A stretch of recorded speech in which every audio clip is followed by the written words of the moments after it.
உன் உடலே குடும்பம், உன் உடலே கோயில். உலகின் அனைத்து ரகசியமும் உன் உடலுக்குள் தான் உள்ளது.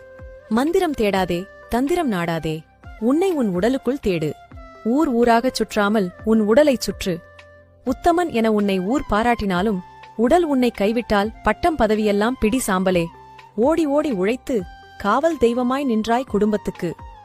ஆனால் உனக்கு காவல் தெய்வமாக, உயிர்காக்கும் கடவுளாக இருப்பது உன் உடல் மட்டுமே. அகக்குடும்பமான உன் உடலை மறவாதே. உன் உள்குடும்பமும் உடலே. அதை மறந்தால் புறக்குடும்பம் கதறினாலும் உன்னை காக்க யாரால் முடியும்? மற்ற உயிர்களுக்குச் செய்யும் பாவத்துக்கு விமோசனம் உண்டு. உன் உயிருக்கு சிறப்பு வரமான உடலுக்கே நீ செய்யும் பாவத்துக்கு விமோசனமே இல்லை. உடலுக்கு ஒருவன் செய்யும் சிறந்த தொண்டு பூசைதான்.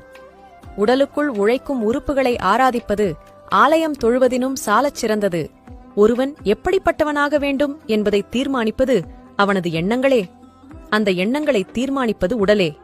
ஒருவன் எதுவாக ஆக வேண்டும் என்பதை தீர்மானிப்பதும் உடலே. உள்குடும்பமான உடலை ஒருவன் கவனித்தால் வெளிக்குடும்பத்தை அதுவே காக்கும். பிறவி எடுத்த ஒவ்வொருவருக்கும் அவரவர் குலத்தின் குலதெய்வம் அவரவர் உடலே.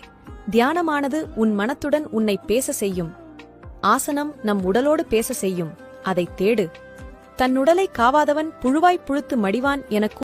கண்டு கொள்ளாதவரிடம் கண்ணீர் விடுவதிலும், செவி சாய்க்காதவரிடம் கத்தி கதறுவதிலும், விலகியவரிடம் விளக்கம் கேட்பதிலும், அழவைத்தவரிடம் ஆறுதல் தேடுவதிலும், அலட்சியம் செய்பவரிடம் அன்பு செய்வதிலும், உதறி தள்ளியவரிடம் உயிரை வைப்பதிலும் எந்த பயனும் இல்லை.